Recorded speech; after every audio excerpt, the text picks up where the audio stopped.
On Wednesday, President Biden signed a lengthy executive order on his climate policy.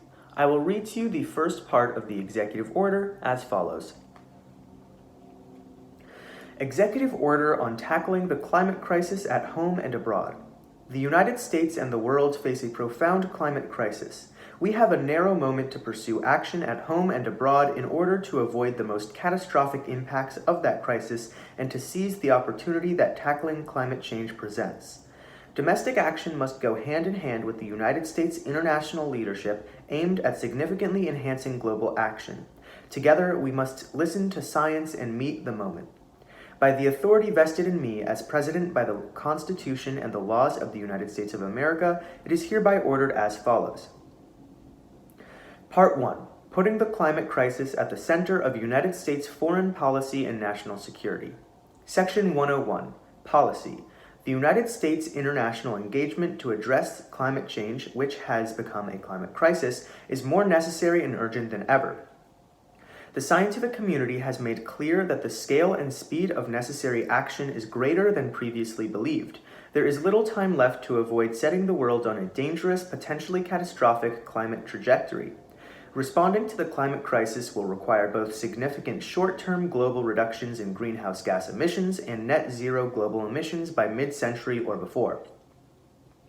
It is the policy of my administration that climate considerations shall be an essential element of United States foreign policy and national security. The United States will work with other countries and partners, both bilaterally and multilaterally, to put the world on a sustainable climate pathway. The United States will also move quickly to build resilience, both at home and abroad, against the impacts of climate change that are already manifest and will continue to intensify according to current trajectories. Section 102. Purpose. This order builds on and reaffirms actions my administration has already taken to place the climate crisis at the forefront of this nation's foreign policy and national security planning, including submitting the United States Instrument of Acceptance to rejoin the Paris Agreement.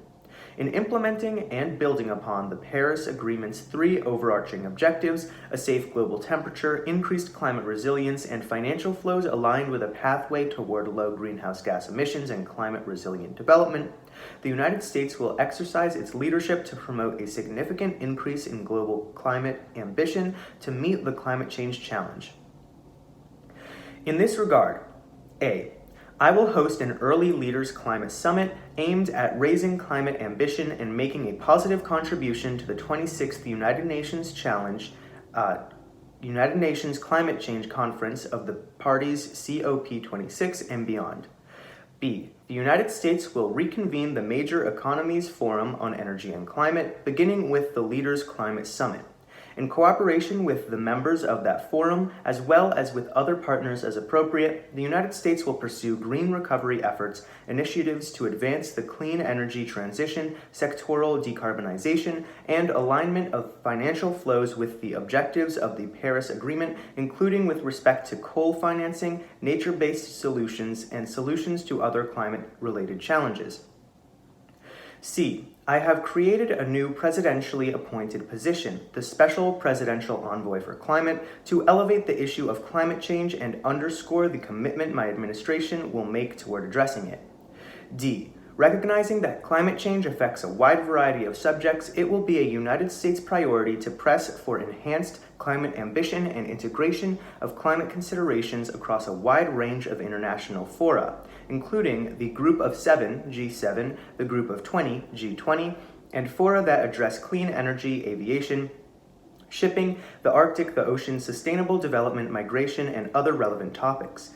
The Special Presidential Envoy for Climate and others, as appropriate, are encouraged to promote innovative approaches, including international multi-stakeholder initiatives. In addition, my administration will work in partnership with states, localities, tribes, territories, and other United States stakeholders to advance United States climate diplomacy. E. The United States will immediately begin the process of developing its nationally determined contribution under the Paris Agreement. The process will include analysis and input from relevant executive departments and agencies, as well as appropriate outreach to domestic stakeholders. The United States will aim to submit its nationally determined contribution in advance of the Leaders' Climate Summit. F. The United States will also immediately begin to develop a climate finance plan, making strategic use of multilateral and bilateral channels and institutions to assist developing countries in implementing ambitious emissions reduction measures, protecting critical ecosystems, building resilience against the impacts of climate change, and promoting the flow of capital toward climate-aligned investments and away from high-carbon investments.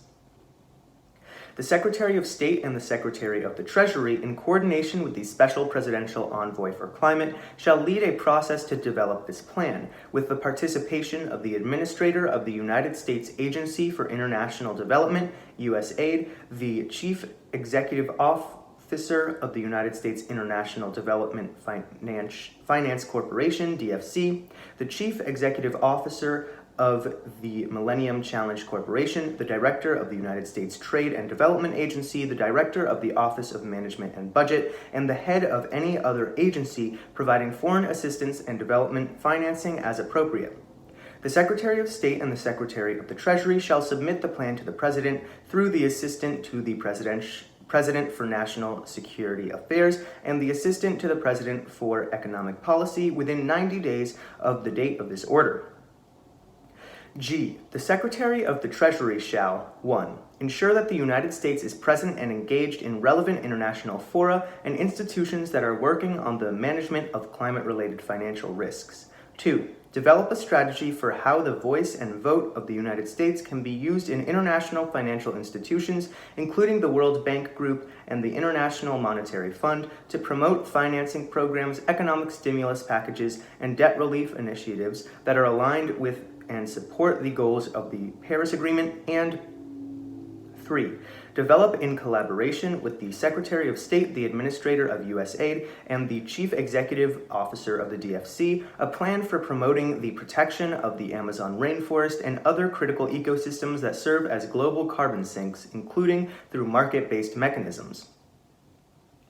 H. The Secretary of State, the Secretary of the Treasury, and the Secretary of Energy shall work together and with the Export-Import Bank of the United States, the Chief Executive Officer of the DFC, and the heads of other agencies and partners as appropriate to identify steps through which the United States can promote ending international financing of carbon-intensive fossil fuel-based energy while simultaneously advancing sustainable development and a green recovery in consultation with the Assistant to the President for National Security Affairs.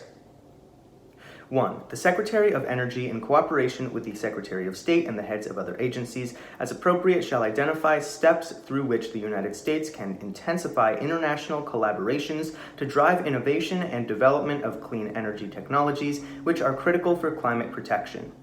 J. The Secretary of State shall prepare within 60 days of the date of this order a transmittal package seeking the Senate's advice and consent to ratification of the Kigali Amendment to the Montreal Protocol on substances that deplete the ozone layer regarding the phase-down of the production and consumption of hydrofluorocarbons.